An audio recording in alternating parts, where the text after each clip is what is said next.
संसद मार्च के बाद अब कॉकरोच जनता पार्टी यानी सीजेपी का आंदोलन अब और तेज होता दिखाई दे रहा है। पार्टी ने केंद्र सरकार और दिल्ली पुलिस के खिलाफ अपने अगले कदम का ऐलान कर दिया है। सीजेपी का कहना है कि सोमवार को हुए संसद चलो मार्च के बाद हिरासत में लिए गए कई प्रदर्शनकारियों को अब तक रिहा नहीं किया गया है। इतना ही नहीं, पार्टी का आरोप है कि हिरासत में लिए गए लोगों से उनके वकीलों को भी मिलने की अनुमति नहीं दी जा रही है। इसी मुद्दे को लेकर सीजेपी ने दिल्ली पुलिस को सीधी चेतावनी दे दी है। पार्टी का कहना है कि अगर जल्द से जल्द हिरासत में लिए गए प्रदर्शनकारियों को रिहा नहीं किया जाता है और उनके वकीलों को उनसे मिलने की अनुमति नहीं दी गई, तो पार्टी दिल्ली पुलिस मुख्यालय तक मार्च करेगी और वहां शांतिपूर्ण धरना देगी। सीजेपी के मुख्य प्रवक्ता सौरभ दास ने जंतर मंतर पर मीडिया से बातचीत में कहा कि अगर उनके सहयोगियों को जल्द रिहा नहीं किया गया तो पार्टी पुलिस मुख्यालय तक मार्च करेगी। यानी जंतर मंतर के बाद अब आंदोलन का अगला पड़ाव दिल्ली पुलिस मुख्यालय हो सकता है। दरअसल संसद चलो मार्च के बाद मंगलवार को एक बार फिर बड़ी संख्या में प्रदर्शनकारी जंतर मंतर पर जुटे। पार्टी ने साफ कर दिया है कि जब तक केंद्रीय शिक्षा मंत्री धर्मेंद्र प्रधान के इस्तीफे और परीक्षा सुधारों से जुड़ी उनकी मांगों पर कार्रवाई नहीं होती, तब तक आंदोलन जारी रहेगा। सीजेपी का आरोप है कि संसद मार्च के दौरान हिरासत में लिए गए कई प्रदर्शनकारियों को दिल्ली के अलग अलग थानों और अन्य स्थानों पर रखा गया है, लेकिन उनके परिवारों और कानूनी प्रतिनिधियों को स्पष्ट जानकारी नहीं दी गई है। इसी बीच आम आदमी के राष्ट्र संयोजक अरविंद केजरीवाल ने भी इस पूरे मुद्दे पर प्रतिक्रिया दी है।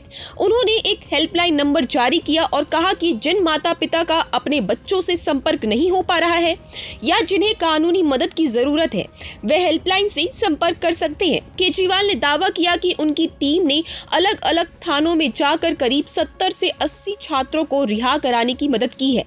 हालांकि दिल्ली पुलिस ने इस मामले में एक अलग तस्वीर पेश की है। पुलिस के मुताबिक 20 जुलाई को हुए संसद चलो मार्च के दौरान हिंसा, तोड़फोड़ और अन्य घटनाओं को लेकर 4 एफआईआर दर्ज की गई हैं। इसके अलावा 2 अन्य मामलों में एफआईआर दर्ज करने की प्रक्रिया जारी है। पुलिस का कहना है कि प्रदर्शन के दौरान कई वरिष्ठ अधिकारियों समेत 118 से ज्यादा पुलिसकर्मी घायल हुए। वहीं पुलिस के मुताबिक करीब 70 प्रदर्शनकारियों को हिरासत में लिया गया। दूसरी तरफ छात्र संगठनों और प्रदर्शनकारियों की ओर से दावा किया गया है कि कार्रवाई के दौरान सैकड़ों प्रदर्शनकारी घायल हुए, जिनमें बड़ी संख्या में छात्र शामिल हैं। हिरासत में लिए गए लोगों की कानूनी पैरवी कर रहे वकीलों ने भी गंभीर आरोप लगाए हैं। उनका कहना है कि उन्हें हिरासत में लिए गए लोगों तक पहुंचने में परेशानी हो रही है। वकीलों के मुताबिक कम से कम 30 से ज्यादा लोगों को पहले बुराड़ी थाने में ले जाया गया और बाद में छत्रसाल स्टेडियम ट्रांसफर किया गया।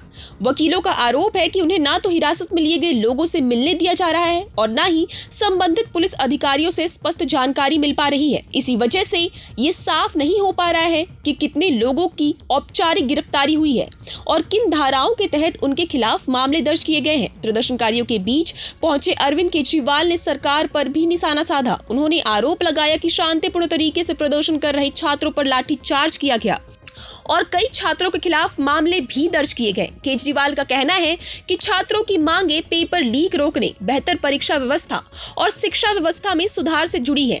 उन्होंने कहा कि अगर सरकार परीक्षा व्यवस्था को ठीक नहीं कर पा रही है तो छात्रों की आवाज सुनने के बजाय उनके खिलाफ कार्रवाई करना सही नहीं है।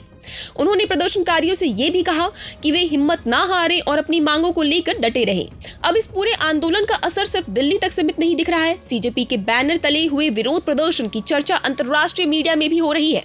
पाकिस्तान से लेकर अमेरिका और यूरोप तक कई अंतर्राष्ट्रीय मीडिया संस्थानों ने दिल्ली में हुए प्रदर्शनों को प्रमुखता से कवर किया है। विदेशी रिपोर्टों में सुरक्षा व्यवस्था, पुलिस कार्रवाई, इंटरनेट सेवाओं पर प्रतिबंध और बड़ी संख्या में युवाओं की भागीदारी का जिक्र किया गया है। कुछ अंतर्राष्ट्रीय मीडिया रिपोर्ट्स ने इस आंदोलन की तुलना बांग्लादेश और नेपाल में हुए युवा आंदोलनों से भी की है। पाकिस्तान के अखबार द डॉन ने इसे भारत में युवाओं के बड़े विरोध के तौर पर पेश किया। रिपोर्ट में सीजेपी के संस्थापक अभिजीत दिप्के के अमेरिका से भारत लौटने और संविधान हाथ में लेकर जंतर मंतर पहुंचने का भी जिक्र किया गया। वहीं पाकिस्तान के जियो टीवी ने भी इस आंदोलन को प्रमुखता से कवर किया और कहा कि सीजेपी केंद्रीय शिक्षा मंत्री के इस्तीफे तक आंदोलन जारी रखने की बात कह रहा है।